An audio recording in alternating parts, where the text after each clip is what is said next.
There's something about the dark that brings out our deepest fears. When the lights go out, so does our sense of control, and sometimes, that's when the real nightmares begin. These are 3 true horror stories that happened during blackouts. They start with power loss, and end in something far worse. Turn off the lights, if you dare, and listen closely. This is Midnight Whispers. This happened in 2019, during a summer thunderstorm that knocked the power out for half the town. My name is Aaron. I live alone in a small house in northern Illinois. One night in June, we had one of those Midwest thunderstorms that makes your windows rattle and sky flash like a strobe light. Around 8 p.m., the power went out. Everything went dark except for the occasional lightning bolt illuminating the street. At first, it wasn't a big deal. I lit some candles, grabbed my flashlight, and settled on the couch with my dog, Max. He's a big golden retriever who never barks at anything, friendly to a fault. But that night, he barked. Low and growling, as if he saw something outside. I looked out the back window, but it was hard to see through the rain. Then lightning flashed, just for a second, and I saw someone standing by the back fence. A man. I blinked, thinking maybe I imagined it. But Max barked again, now more aggressive. I turned off the flashlight, crouched, and looked again. Nothing. The rain eased a little. I opened the sliding glass door and shouted, "Hello?" Nothing but wind.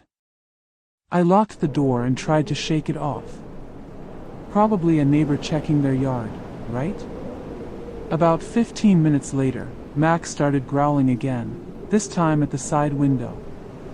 I looked out and saw a shape move near my shed. I grabbed my phone, but there was no signal. Just, emergency calls only. Lightning flashed again, and this time I saw the man clearly. He was facing the house, staring right at me. I dropped to the floor. My heart was pounding. Max was pacing and whining now. I realized, he wasn't barking to protect me.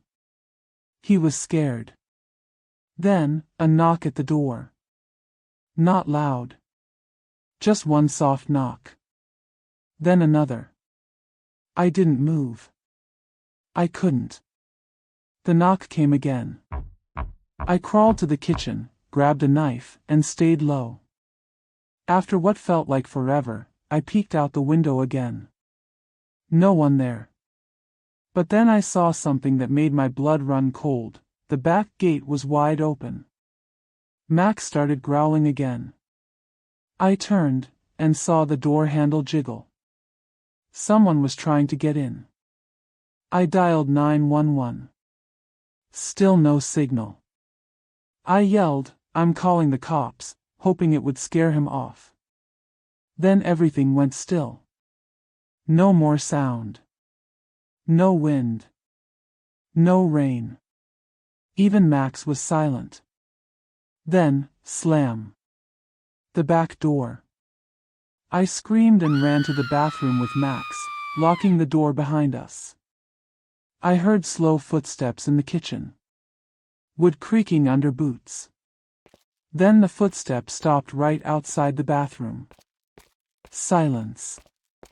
Max was shaking. So was I. Then, he left. Just left. When the power came back the next morning, I found muddy boot prints by the back door and a cigarette but still burning on the back porch. I filed a police report, but they never found anyone. The detective said, "You're lucky you had a big dog. Might have saved your life." I've since moved to an apartment with 24-hour security. But every time there's a storm, I remember those knocks.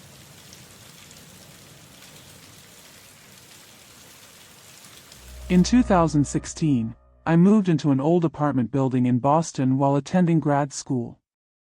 Rent was cheap, but it came with its quirks: flickering lights, weird plumbing noises, and a creepy neighbor across the hall. I never met the guy who lived in apartment 4B. He kept his curtains drawn 24/7. Once I passed him in the hallway, tall, skinny, with sunken eyes and this weird smell, like rotting wood and vinegar. He didn't say a word. Just stared. Then one night, the entire building lost power. All 4 floors, pitch black. I grabbed my phone and stepped into the hallway to see if anyone else was around.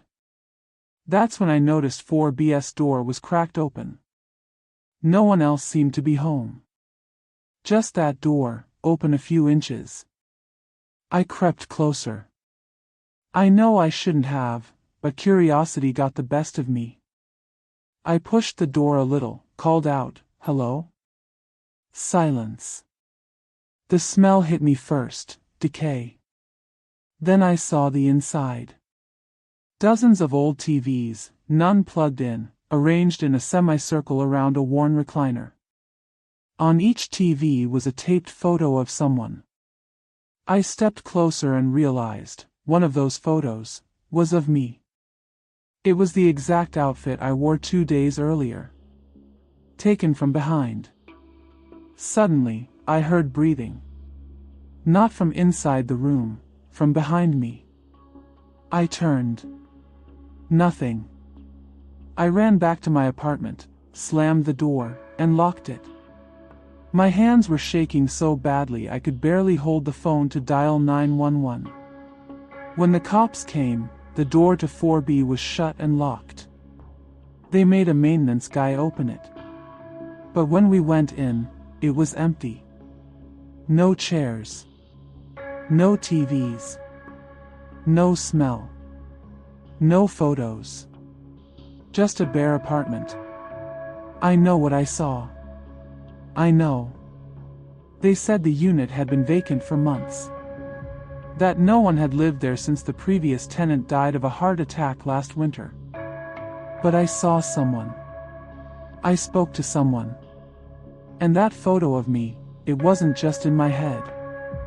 The next morning, slid under my door, was a photo of me sleeping, taken from inside my bedroom. I moved out the same day. No matter where I live now, I tape black construction paper over every vent and peephole. And I sleep with the lights on. This happened to me and my sister Liana back in 2007, when we were visiting our grandmother in Puerto Rico. It was the middle of hurricane season, and for the entire week we were there, the weather was a mess. Constant downpours, high winds, thunder that made the windows shake. And with it came the blackouts. Long, unpredictable ones that could last hours or even a full day. My grandma's apartment building was an old concrete block built in the late 1960s. 4 stories, no elevator, just a central stairwell that always smelled like mildew and floor polish. The kind of place where the light bulbs are always dim, and everything echoes. We didn't think much of it at the time. We were 15 and 17, just happy to be away from school and eating pastelillos from the corner shop every day. But by the 3rd night, we were already getting sick of the darkness. That night, the power cut out again around 10 p.m. The lights blinked once, twice, and then died completely. Liana and I were coming back from the Colmado down the street, laughing about some boys who had tried to flirt with us at the checkout. We took the stairs, of course, there was no other way, and I was using my little flip phone as a flashlight. It barely helped. The glow was weak and blue, just enough to light up a couple steps in front of us. We were about halfway up to the 3rd floor when Liana suddenly stopped. Her hand reached out and grabbed my arm. "Did you hear that?" she whispered. I didn't. At least, not at first. But then. I did. A laugh. Light. Girlish. It echoed faintly above us. We both froze. It wasn't like a TV or a neighbor laughing through the walls. It sounded in the stairwell. Real. My phone flickered. Hello? I called, trying to sound braver than I felt. Silence. Then, a giggle. Closer this time. My phone flickered again. And then we saw her. Just one flight above, a little girl, maybe 8 or 9 years old, standing perfectly still, watching us. She had long black hair that hung down in wet strings. Her skin looked grayish in the faint light, almost like she'd been dusted with flour. Her dress was white. Or maybe it had been, once. Now it was tattered and stained at the hem. Liana leaned in and whispered, "Why is she barefoot?" I didn't know what to say. My stomach was already doing somersaults. Still holding the phone out in front of me, I took a step up. "Hey, are you lost? Where's your mom?" The girl didn't say anything. She just tilted her head slightly to one side, as if she were trying to understand me. Then, without a sound, she turned and ran up the stairs. Not stomped, not rushed, just floated, almost. We hesitated for a second. Part of me screamed not to follow, but something else, a mix of fear and curiosity, pushed us forward. We got to the 3rd floor landing and looked around. Nothing. The hallway was empty. The apartment doors were all shut. And then we heard the laugh again. Behind us. We both spun around. The girl was now standing 2 floors below us, staring up again. But she hadn't passed us. We would have seen or heard her on the stairs. This time, she smiled. Her lips pulled up, wide and unnatural. Her teeth were small and crooked and blackened. "Let's go," I said. "Now." We bolted up the final flight, hearts pounding, and didn't stop until we reached my grandma's apartment. I fumbled with the keys, dropped them, cursed under my breath, then finally got the door open. Once inside, we slammed it shut and locked the deadbolt. My grandma was in the kitchen, lighting candles. When she saw our faces, wide-eyed and pale, she asked what happened. We told her everything. From the laugh to the barefoot girl to the way she'd somehow appeared behind us. At first, she was quiet. Then she walked over to a drawer and pulled out a rosary. "You saw the stairwell girl," she said softly. Liana and I just stared at her. Grandma sat us down at the kitchen table, lit another candle, and told us the story. Back in the 1970s, when the neighborhood was still recovering from the aftermath of a fire that had gutted part of the block, there was a family who lived in the old building that once stood where hers now was. It was a wooden structure, 2 stories high, and completely destroyed in a blaze during a power outage, an electrical surge, they said. Everyone in the family got out, except for the youngest child. A girl. She'd been playing in the stairwell when the fire started. They said she got confused, ran the wrong way, and never made it out. Her body was found days later, buried under a collapsed staircase.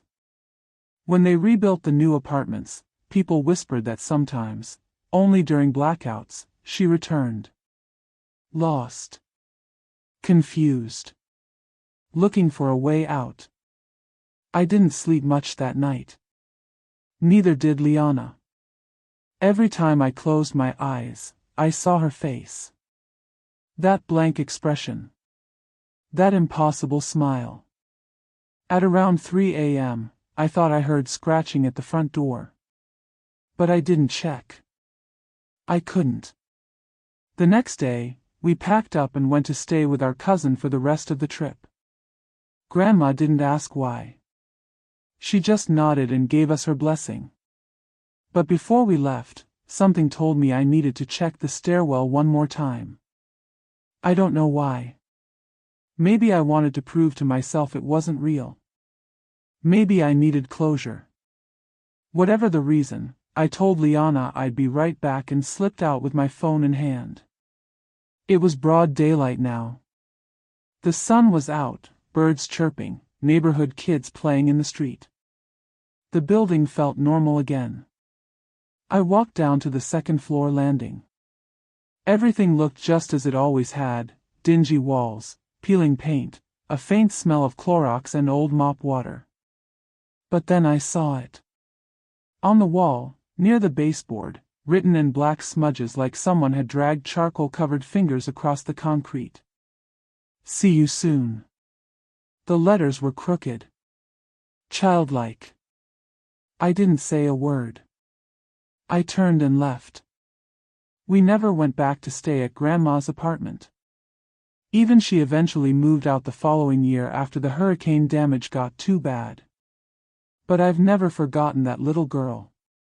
And every time there's a blackout, no matter where I am, I can still hear her laugh. Sometimes it echoes up the walls. Sometimes it's right behind me. And sometimes, it's coming from the stairs.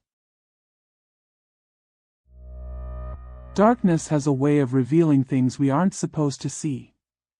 And sometimes, the scariest thing isn't what's hiding in the shadows. It's what's already waiting, just outside the door. If you enjoyed these stories, like and subscribe to Midnight Whispers for more real horror each week. Sleep tight.